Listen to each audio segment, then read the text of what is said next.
নমস্কার বন্ধুরা, তোমরা সকলে কেমন আছো? আশা করি ভালো আছো। আজকে শিক্ষামূলক রাশিবিজ্ঞান থেকে 35টার মতো এমসিকিউ প্রশ্ন এবং তাদের উত্তর নিয়ে আলোচনা করব। তো চ্যানেলে নতুন হয়ে থাকলে চ্যানেলটিকে সাবস্ক্রাইব করে দিও, আর ভিডিওটি ভালো লাগলে লাইক, শেয়ার এবং কমেন্ট করে দিও। দেখো, আজকের প্রথম যে প্রশ্নটা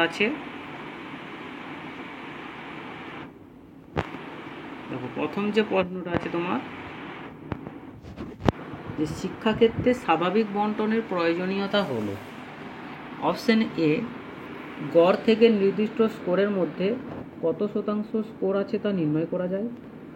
অপশন বি, দুটি স্কোর সীমার মধ্যে কত শতাংশ স্কোর আছে তা জানা যায়। আর অপশন সি হচ্ছে অভিক্ষায় প্রশ্ন বা পদের কাঠিন্য মান নির্ণয় করা যায়। তো এখানের এই তিনটে অপশনই ঠিক। তাহলে এই প্রশ্নের সঠিক উত্তর হচ্ছে উপরে সবগুলি। পরের প্রশ্ন, কোনো বন্টন স্বাভাবিক বন্টন থেকে বিচ্যুত কিনা তা জানার জন্য কি ব্যবহার করা হয়। তো কোনো বন্টন স্বাভাবিক বন্টন থেকে বিচ্যুত কিনা তা জানার জন্য ব্যবহার করা হয় স্কিউনেস, প্রতিবৈষম্য, আর কার্টোসিস বা তির্যতা। এই দুটোই ব্যবহার করা হয়। তাহলে এই প্রশ্নের সঠিক উত্তর হচ্ছে অপশন সি, এ এবং বি।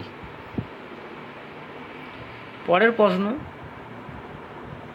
ধনাত্মক প্রতিবৈষম্যে এখানে 4টে অপশন বলেছে।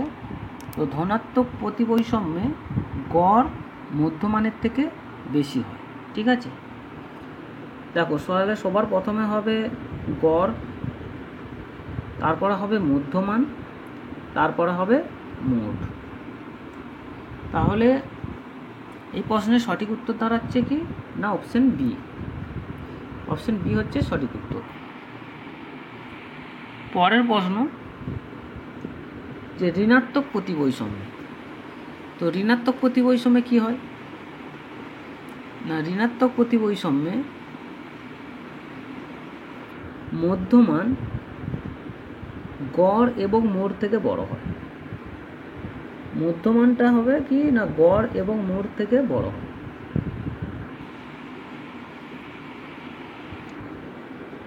জেড স্কোর নির্ণয়ের সূত্রটি হলো জেড সমান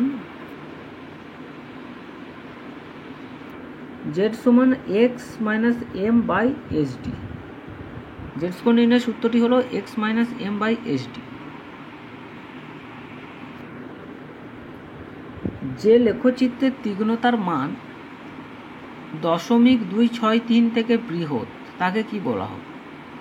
মানে যে লেখচিত্রের তীক্ষ্ণতার মান 0.263 থেকে বৃহৎ তাকে বলা হবে প্লেটোকার্টিক। ঠিক আছে, তো এখানে বইয়ের মধ্যে অপশানটা ভুল দেওয়া আছে, কিন্তু এটার সঠিক উত্তর হবে প্লেটোকার্টিক। ঠিক আছে, আর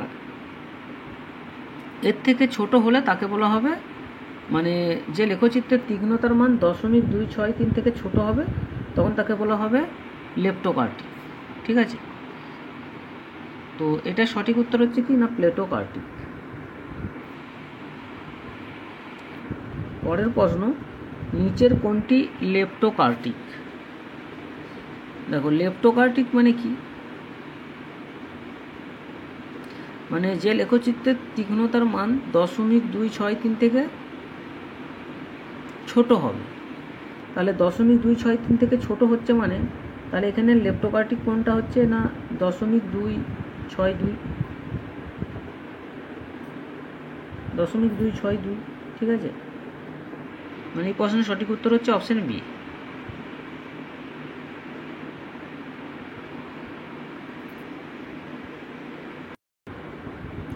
পরের প্রশ্ন, স্বাভাবিক বন্টনের বিচ্যুতির কারণগুলি হলো অপশন এ, নমুনা দর নির্বাচনের ত্রুটি। অপশন বি, দলের শিক্ষার্থীদের সংখ্যা যদি কম থাকে। অপশন সি, পরিমাপের কৌশলের মধ্যে যদি কোনো ত্রুটি থাকে। তাহলে এই প্রশ্নের সঠিক উত্তর হচ্ছে উপরে সবগুলি ঠিক। পরিবর্তিত স্কোর হলো, তো পরিবর্তিত স্কোর হলো স্কোরের পরিবর্তন।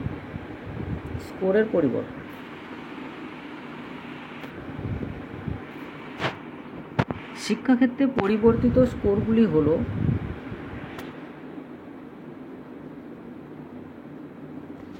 Option A Z score, option B আদর্শ স্কোর, অপশন সি হচ্ছে টিএস স্কোর। তো এগুলো সবগুলোই কিনা পরিবর্তিত স্কোর। তাহলে এই প্রশ্নের উত্তর দাঁড়াচ্ছে কি অপশন ডি উপরে সবগুলি। জেড স্কোর হলো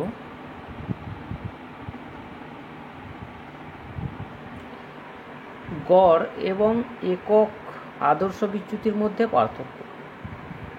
গড় এবং একক আদর্শ বিচ্যুতির মধ্যে পার্থক্য। জেড স্কোরের সুবিধা হলো জেড স্কোরের সুবিধাগুলি হলো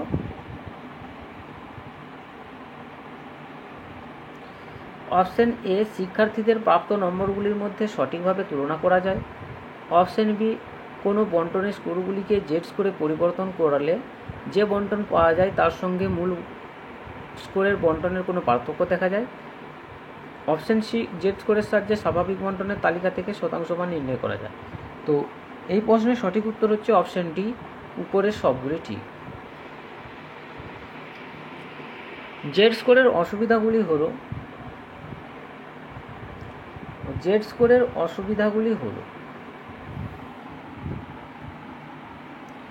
অপশন এ এর মান খুব কম হওয়ার দরুন তাৎপর্য নির্ণয়ে অসুবিধা হয়। অপশন বি এর মান ধনাত্মক এবং ঋণাত্মক হওয়ায় এই স্কোর নিয়ে কাজ করার অসুবিধা হয়। আর অপশন সি জেড স্কোরকে কেবলমাত্র এসডি এককে বা আদর্শ বিচ্যুতির এককে পরিণত করা যায়, যার দরুন এর ব্যবহারিক সীমাবদ্ধতা দেখা যায়। তো এই প্রশ্নের সব উত্তর হচ্ছে অপশন ডি উপরের সবগুলি। পরের প্রশ্ন, টি স্কোর নির্ণয়ের সূত্রটি হচ্ছে 10z + 50। গাণিতিক অর্থে যে কোনো দুটি চলের মধ্যে যে সম্পর্ক বর্তমান থাকে তাকে কি বলে? তো গাণিতিক অর্থে যে কোনো দুটি চলের মধ্যে যে সম্পর্ক থাকে তাকে বলে সহগতি। অপশন বি হচ্ছে সঠিক উত্তর। পরের প্রশ্ন, দুটি চলের মধ্যে সহগতি সহগাঙ্ক নির্ণয় করা হয় তখন দুটি চলের মধ্যে যখন সহগতি সহগাঙ্ক নির্ণয় করা হয় তখন সবসময় ধরে নেওয়া হয় দুটি চলের মধ্যে কোন সম্পর্ক বর্তমান? না, দুটি চলের মধ্যে হচ্ছে সরল রৈখিক সম্পর্ক বর্তমান ধরে নেওয়া হয়।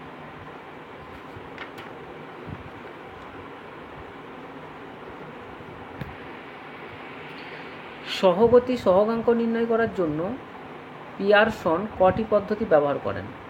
তো সহগতি সহগাঙ্ক নির্ণয় করার জন্য পিয়ারসন দুটি পদ্ধতির ব্যবহার করেন। দুটি চলের মধ্যেকার সহগাঙ্ককে কোন চিহ্নি করা আছে, এটা চিহ্ন হবে। দুটি চলের মধ্যেকার সহগাঙ্ককে কোন চিহ্ন দ্বারা প্রকাশ করা হয়? তো দুটি চলের মধ্যেকার সহগাঙ্ককে বইয়ের মধ্যে উত্তর দেওয়া আছে আর এ বি, কিন্তু এটা ভুল হবে। এর সঠিক উত্তর হবে আর এক্স ওয়াই। দুটি চলের মধ্যেকার সহগাঙ্ককে চিহ্নিত করা হয় আর এক্স ওয়াই। যে গাণিতিক সূচক দ্বারা দুটি চলের মধ্যেকার সহগতির পরিমাণ এবং গুণগত বৈশিষ্ট্য প্রকাশ করা হয় তাকে বলা হয়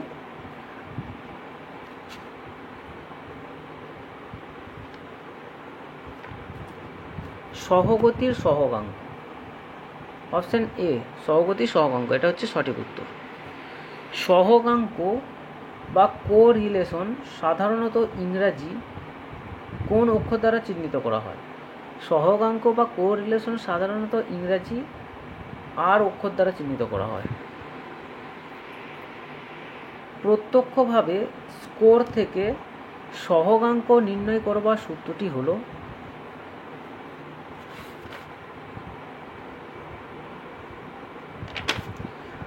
আর এক্স ওয়াই সমান summation x y by n SD x SD y. সহগতির সহগাঙ্ক সম্পর্কে বিজ্ঞানসম্মত ধারণার প্রবর্তন করেন sir Francis Galton. Product moment সহগাঙ্কে সহগাঙ্ক চিহ্নটি কোন চিহ্ন দ্বারা ব্যবহার করা হয়? তো এটা হচ্ছে ইংরেজি ছোট হাতের আর অক্ষর দ্বারা প্রকাশ করা হয়।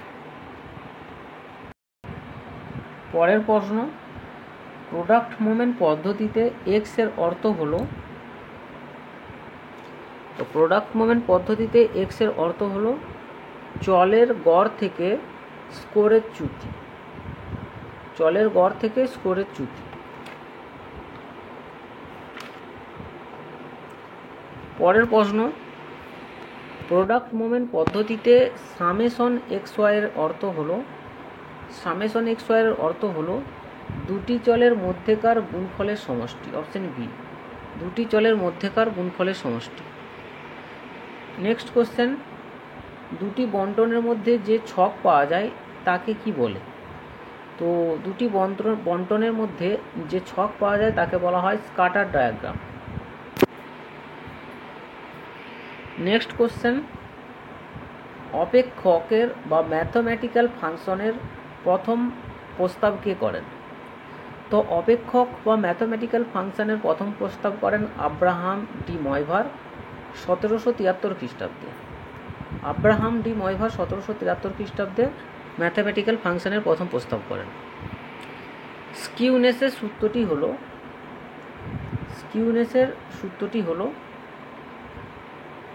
P10 plus P90 by 2 minus P50 কিংবা P90 plus P10 by 2 minus P50 minus P50।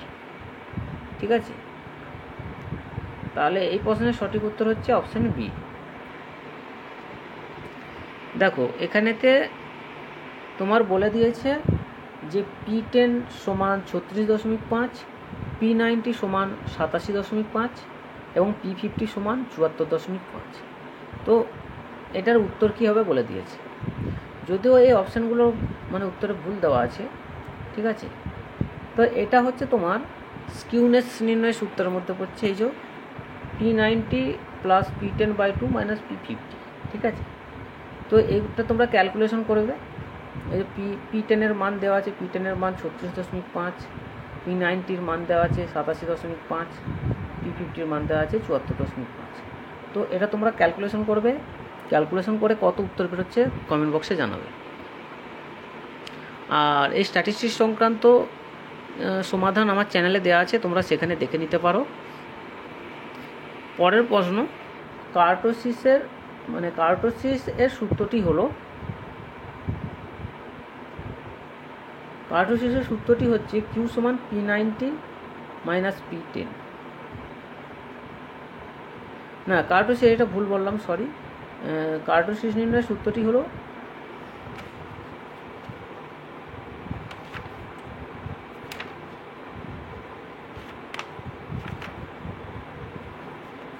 Q সমান হচ্ছে P90 মাইনাস P10, এটাই সঠিক উত্তর আর কি, P90 মাইনাস P10। ঠিক আছে, পরের প্রশ্ন, স্বাভাবিক বন্টনে লেখচিত্রের উচ্চতার প্রসারে কত অংশ থাকে? তো স্বাভাবিক বন্টনের লেখচিত্রের উচ্চতার 2 প্রসারের 2/3 অংশ থাকে। নেক্সট কোশ্চেন, সামঞ্জস্যপূর্ণ উচ্চতা সম্পন্ন লেখচিত্রকে কি বলে? সামঞ্জস্যতাপূর্ণ উচ্চতা সম্পন্ন লেখচিত্রকে বলা হয় মেসোকার্টিক কার্ভ। ঠিক আছে, তো যে লেখচিত্রের উচ্চতা বেশি তাকে বলা হয় লেপ্টোকার্টিক, আর উচ্চতাটা কম হলে তাকে বলা হয় প্লেটোকার্টিক। আর যেটা মাঝামাঝি জায়গায় থাকে বা সামঞ্জস্যপূর্ণ থাকে তাকে বলা হয় কি না মেসোকার্টিক কার্ভ। ঠিক আছে, যদি কোনো প্রাপ্ত বন্টনের, যেখানেই বলে দিয়েছে দেখো, যদি কোনো প্রাপ্ত বন্টনের লেখচিত্রের শীর্ষের উচ্চতা স্বাভাবিক বন্টনের থেকে বেশি হলে তাকে বলা হয় লেপ্টোকার্টিক কার্ভ বা লেপ্টোকার্টিক লেক।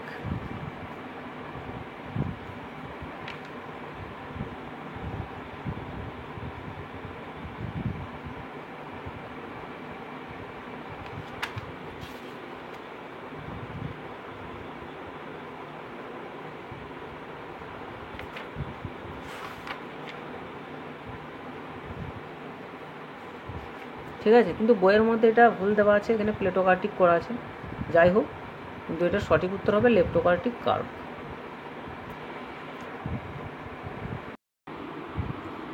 পরের প্রশ্ন, সংগৃহীত যে কোনো তথ্যকে সুবিন্যস্ত ছকের মাধ্যমে প্রকাশ করাকে কি বলে? না, সংগৃহীত যে কোনো তথ্যকে সুবিন্যস্ত ছকের মাধ্যমে প্রকাশ করাকে বলে তথ্যাবলীর বিন্যাস।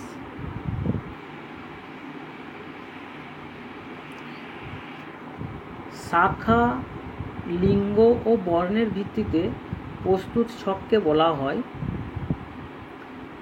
ত্রিমুখী ছক বিন্যাস। রাশিবিজ্ঞানে উচ্চ স্কোর ও বিস্তৃতি যদি যথাক্রমে 120 ও 30 হয় তবে নিম্ন স্কোর কত হবে? তো এই প্রশ্নের সঠিক উত্তর হচ্ছে অপশন সি, 90 হবে। রাশিবিজ্ঞানে পরিসংখ্যা 15 হলে তার ট্যালি কত হবে? দেখো, তাহলে 1 নাম্বার ট্যালি 2, 3, 4, 5 নাম্বার যখন হবে তখন এরকম করে টানতে হবে। তাহলে 15 নাম্বার ট্যালি মানে পরিসংখ্যা 15 হলে তার ট্যালি হবে কটা? না, একটা ট্যালি 5, 10, 15, মানে অপশন ডি হচ্ছে সঠিক উত্তর। স্ট্যাটিস্টিক শব্দটি ইটালিয়া শব্দ কোথা থেকে এসেছে? Option A state, option B status, option C statistic, আর অপশন ডি হচ্ছে স্ট্যাটিস্টা। তো স্ট্যাটিস্টিক শব্দটি ইটালিয়া শব্দ স্ট্যাটিস্টা থেকে এসেছে, অপশন ডি হচ্ছে সঠিক উত্তর।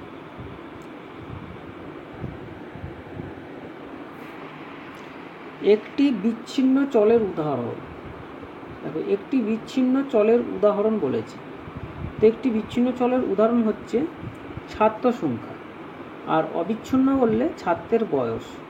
যদি বলতে অবিচ্ছিন্ন তাহলে তো ছাত্রের বয়স, আর বিচ্ছিন্ন হলে ছাত্র সংখ্যা। এটা হচ্ছে সঠিক উত্তর।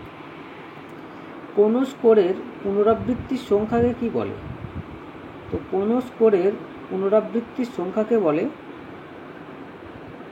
পরিসংখ্যা। লেখচিত্রের মাধ্যমে তথ্য উপস্থাপনের জন্য নিচের কোনটি ব্যবহার করা হয়? তো লেখচিত্রের মাধ্যমে তথ্যের উপস্থাপনের জন্য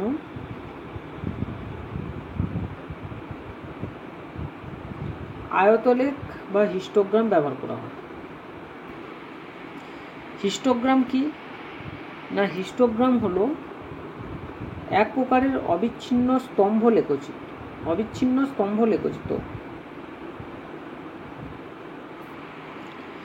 পরিসংখ্যা বহুভুজ হলো এক ধরনের, পরের প্রশ্ন হচ্ছে পরিসংখ্যা বহুভুজ হলো এক ধরনের রৈখিক লেখচিত্র। পরিসংখ্যা বহুভুজ বা ফ্রিকোয়েন্সি পলিগন আঁকার সময় পরিসংখ্যাগুলি স্থাপন করা হয়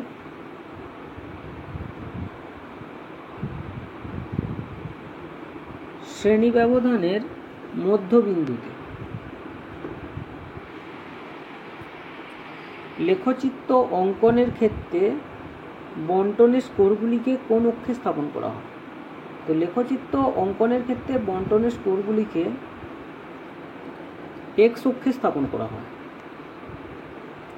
আর লেখচিত্র অঙ্কন করার সময় পরিসংখ্যাগুলিকে কোন, আগেরটা বলেছি যে স্কোরগুলিকে কোন অক্ষে স্থাপন করা হয়? না, এক্স অক্ষে। আর লেখচিত্র অঙ্কন করার সময় পরিসংখ্যাগুলিকে স্থাপন করা হয় ওয়াই অক্ষে।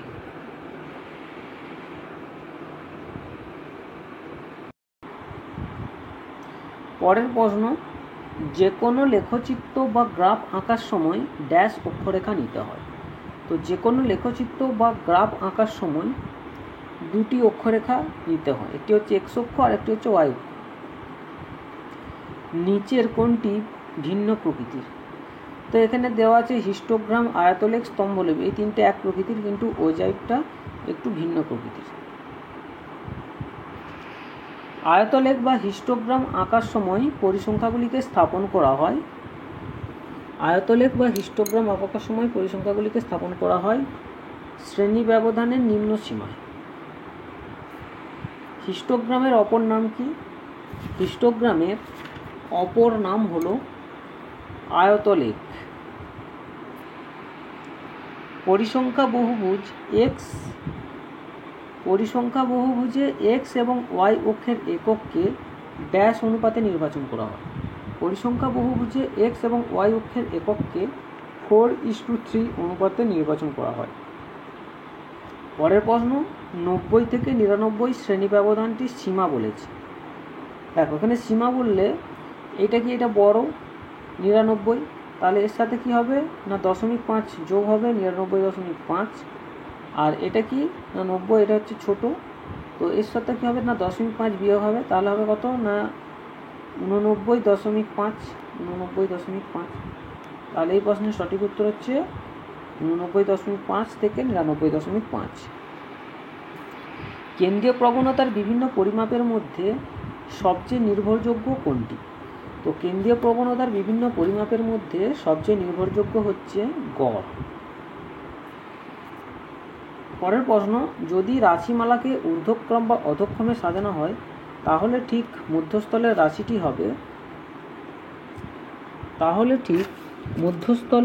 রাশিটি হবে,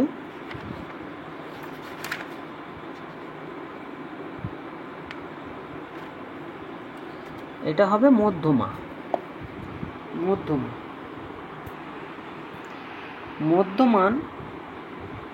মধ্যমান শ্রেণীর নিচের শ্রেণী পর্যন্ত সবগুলি শ্রেণীর পরিসংখ্যার যোগফল বোঝাতে ব্যবহার করা হয় বড় হাতের এফ বা এফ আর কি, বড় হাতের এফ মানে বা এফ। আর পরের প্রশ্ন, যে সাংখ্যমান দ্বারা একটি রাশিমালার একটি উল্লেখযোগ্য বৈশিষ্ট্যকে প্রকাশ করা হয় তাকে কি বলে? যে সাংখ্যমান দ্বারা একটি রাশিমালার একটি উল্লেখযোগ্য বৈশিষ্ট্যকে প্রকাশ করা হয় তাকে বলা হয়, অপশন সি ভূইষ্ঠক। অপশন সি হচ্ছে ভূইষ্ঠক।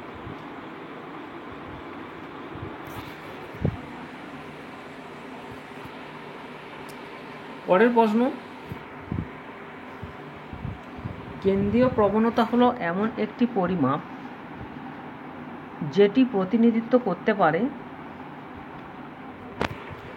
অপশন ডি সমস্ত স্কোরের। পরের প্রশ্ন, মধ্যমান হলো পরিমাপক স্কোরগুলির মধ্যবিন্দু। গাণিতিক গড়কে কি বলে? না গাণিতিক গড়কে বলে মিন।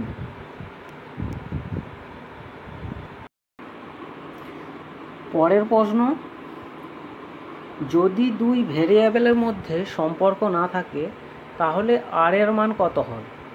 তাহলে আর এর মান হবে, অপশন খ হচ্ছে 0। নেক্সট কোশ্চেন,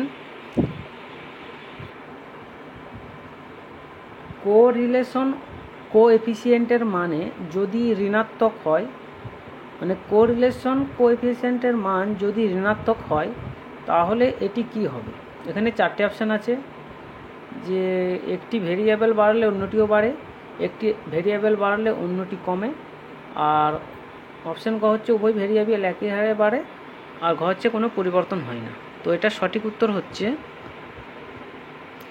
উভয় মানে কোনো পরিবর্তন হয় না, মানে অপশান ঘ হচ্ছে সঠিক উত্তর।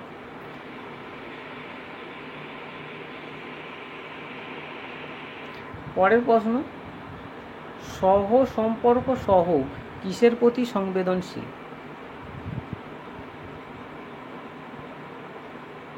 তো সহ সম্পর্ক সহগ হচ্ছে চরম মান বা আউটলাইস প্রতি সংবেদনশীল,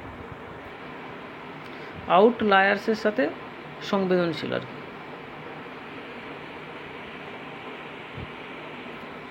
পরের প্রশ্ন, কোন সহ সম্পর্কের মান সবচেয়ে দুর্বল? তো 0.25 এর মান সব থেকে দুর্বল, এখানে যে 4টে অপশান আছে তার মধ্যে। পরের প্রশ্ন, যদি সহ সম্পর্ক সহগের মান ধনাত্মক হয় তবে সম্পর্কটি হয়, 4টে অপশান আছে ঋণাত্মক, অপশান ক হচ্ছে ঋণাত্মক, খ 0, গ ধনাত্মক, ঘ অসম্পূর্ণ। তো যদি সহসম্পর্ক সহগের মান ধনাত্মক হয় তবে সম্পর্কটি হবে ধনাত্মক।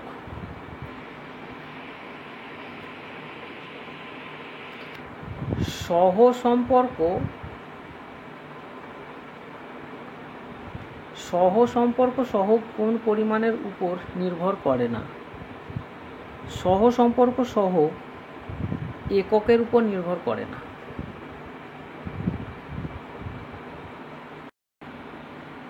দেখো এখানে প্রশ্ন দিয়েছে যে কোন সহসম্পর্কটি সবচেয়ে দুর্বল।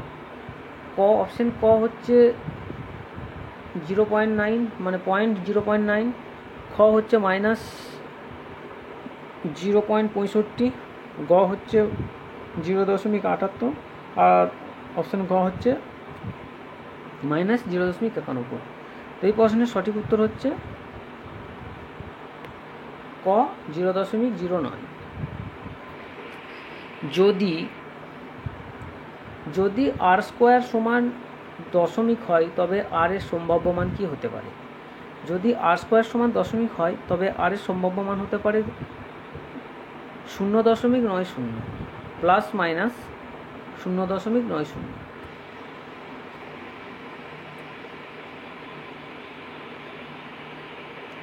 পরের প্রশ্ন, r স্কোয়ারকে বলা হয়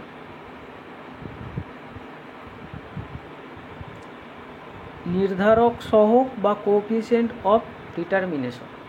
নির্ধারক সহগ বা কোএফিসিয়েন্ট অফ ডিটারমিনেশন।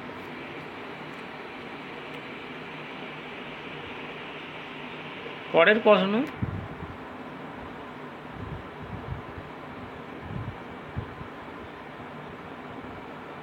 নির্ধারক সহগ r স্কোয়ারের মান কি বোঝায়?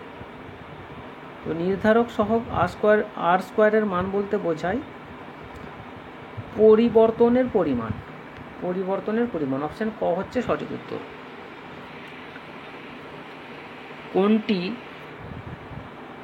কোনটি সহসম্পর্ক সহগ নির্ণয়ের পূর্ব শর্ত নয়? তো এটার সঠিক উত্তর হবে ভ্যারিয়েবলগুলির মধ্যে কারণ ফলাফল সম্পর্ক। একটি স্ক্যাটার প্লেটে যদি বিন্দুগুলি সোজা রৈখিকভাবে ঊর্ধ্বমুখী হয় তবে r এর মান হবে ধনাত্মক। অপশন গ হচ্ছে সঠিক উত্তর।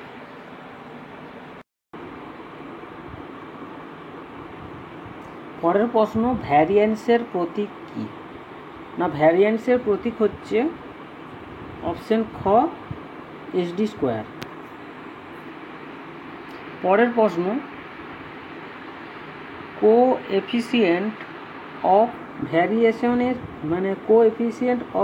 ভ্যারিয়েশন কোন ক্ষেত্রে বেশি কার্যকর?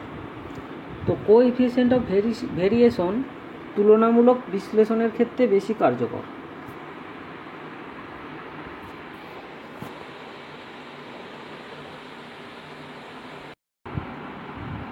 পরের প্রশ্ন, স্ট্যান্ডার্ড ডিভিয়েশন ডেটার কোন গুণ নির্দেশ করে? না, স্ট্যান্ডার্ড ডিভিয়েশন ডেটার বৈচিত্র্য নির্ণয় করে।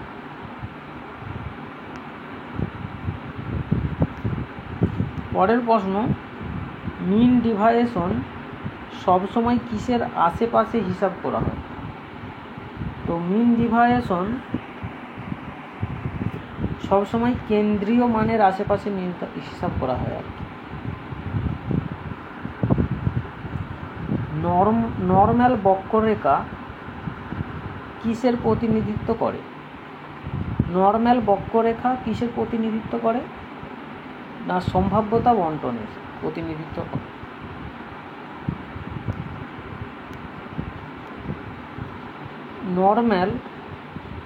নর্ম্যাল বক্ররেখার আকৃতি কেমন?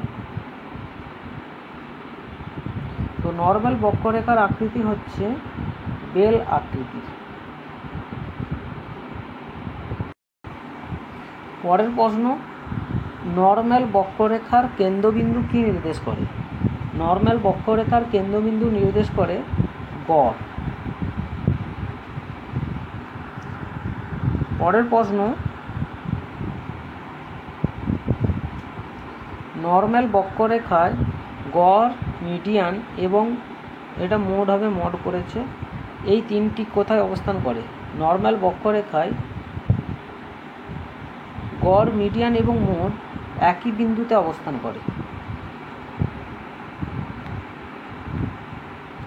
পরের প্রশ্ন, নর্মাল বক্ররেখা কোন ধরনের বণ্টনের উদাহরণ? না, নর্মাল বক্ররেখা সমমিত বণ্টনের উদাহরণ। নর্মাল বক্ররেখায় সর্বোচ্চ ঘনত্ব কোথায় থাকে?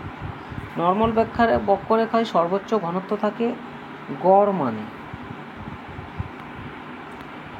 নর্মাল বক্ররেখার অধীনে মোট কত ক্ষেত্রফল থাকে? নর্মাল বক্ররেখার অধীনে 100% ক্ষেত্রফল থাকে। নর্মাল বক্ররেখায় ডান ও বাম প্রান্তে কী ধরনের হয়? তো নর্মাল বক্ররেখায় ডান ও বাম প্রান্ত কী ধরনের হয়? অসীমের দিকে প্রসারিত হয়। নর্মাল বক্ররেখার স্ট্যান্ডার্ড ডিভিয়েশন কি নির্দেশ করে? তো নর্মাল বক্ররেখার স্ট্যান্ডার্ড ডিভিয়েশন কি নির্দেশ করে? না, ডাটা ছড়িয়ে পড়ার মাত্রা নির্দেশ করে। ডাটা ছড়িয়ে পড়ার মাত্রা নির্দেশ করে। ঠিক আছে, তো আজকের মতো এখানেই শেষ করছি। পরের এপিসোডে আবার দেখা হবে। আর ভিডিওর মধ্যে যদি কোথাও কোনো ভুল হয়ে থাকে কমেন্ট বক্সে অবশ্যই জানিয়ে দেবেন।